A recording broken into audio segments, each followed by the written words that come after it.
हम सब ने ये महसूस किया है ना? कोई नया शौक, कोई जरूरी काम, शुरुआत तो बड़े जोश से होती है। हाँ, और फिर कुछ हफ्तों में वो जोश पता नहीं कहाँ चला जाता है। बिल्कुल। और काम अधूरा रह जाता है। तो आज हम इसी आदत की तह तक जाएंगे। जेएन येजर की एक किताब है, how to finish everything you start, और हमारी आज की चर्चा उसी पर आधारित है। मतलब मकसद ये समझना है कि हम एक स्टार्टर से फिनिशर कैसे बन सकते हैं। बिल्कुल। और ये समझना बहुत जरूरी है कि ये सिर्फ अनुशासन की कमी नहीं है। इसके पीछे अक्सर गहरी मनोवैज्ञानिक वजह होती हैं। ये जो कहती हैं कि काम पूरा करना एक आदत है। एक हुनर की तरह। हाँ, एक हुनर है जिसे सीखा जा सकता है, उसे विकसित किया जा सकता है। तो चलिए इसी बात को थोड़ा और समझते हैं। ये जो अपनी किताब में दो तरह के लोगों की बात करती हैं, स्टार्टर्स और फिनिशर्स। मुझे लगता है हम सब अपनी जिंदगी में किसी न किसी स्टीव को जानते हैं। किताब का ये किरदार उसे गिटार सीखने से लेकर बागवानी तक सब कुछ शुरू करने का शौक है, लेकिन कुछ ही हफ्तों में उसका ध्यान कहीं और चला जाता है। हाँ, कुछ नया करने लगता है। और स्टीव अकेला नहीं है। इस अधूरेपन के पीछे अक्सर कुछ मानसिक रुकावटें होती हैं।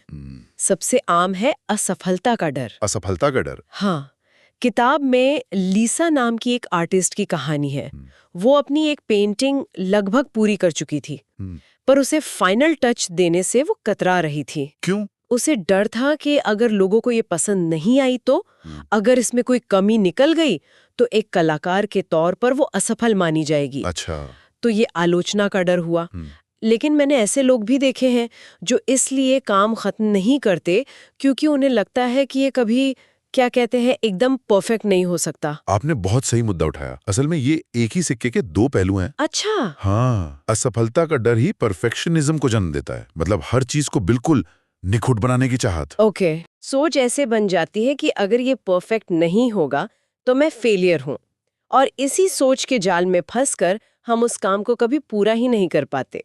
क्योंकि परफेक्ट की तो कोई सीमा ही नहीं है। बिल्कुल। येजर कहती हैं कि परफेक्ट का इंतजार करने से बेहतर है गुड इनफ, यानी काफी अच्छा को अपनाना। सही बात है। तो ये तो हुई मन के अंदर की रुकावटें, लेकिन कई बार काम ही इतना बड़ा लगता है जैसे कोई पहाड़ हो। उस घबराहट का क्या करें? उसका सबसे कारगर तरीका येजर बताती हैं।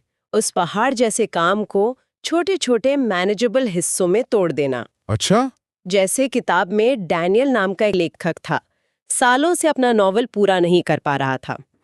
नॉवल लिखने का ख्याल ही उसे डरा देता था।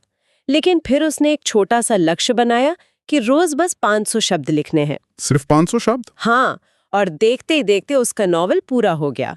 उसने अपना ध्यान मंजिल से हटाकर बस अगले कदम पर लगाया। और इसी को अमल में लाने के लिए उन्होंने एक बड़ा दिलचस्प फॉर्मूला भी दिया है, FINISH। जी हाँ, ये एक बहुत ही प्रैक्टिकल टूल है।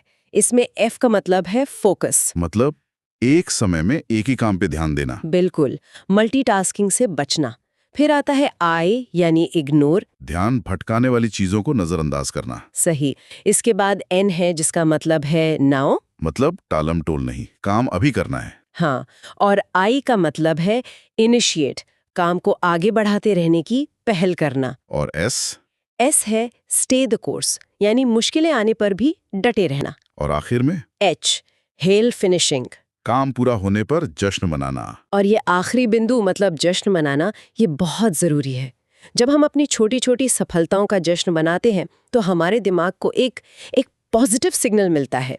और प्रेरणा बढ़ती है। बिल्कुल। जवाबदेही और इनाम। किताब में लॉरा की कहानी है, जो अपना आर्ट पोर्टफोलियो सिर्फ इसलिए पूरा कर पाई क्योंकि उसकी मेंटोर हर हफ्ते उसकी प्रोग्रेस देखती थी। सही बात है। किसी के प्रति जवाबदेह होने का दबाव भी बहुत काम करता है। और इनाम का भी बहुत बड़ा रोल है। बेन का उदाहरण है, जो पैसे बचाने के लिए हर छोटे पड़ाव पर खुद को एक छोटा सा इनाम देता था।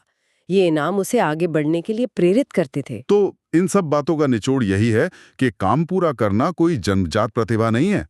ये सही मानसिकता और सही रणनीतियों का नतीजा है। छोटे कदम उठाना, लगातार बने रहना और अपनी जीतों को सराहते रहना। बिल्कुल, ये बस अपनी सोच बदलने की बात है। सही। और इस चर्चा के अंत में मैं श्रोताओं के लिए एक सवाल छोड़ना चाहूंगी। येजर एक और गहरी बात कहती हैं कि कभी-कभी किसी काम को अधूरा छोड़ना भी सही हो सकता है। अच्छा।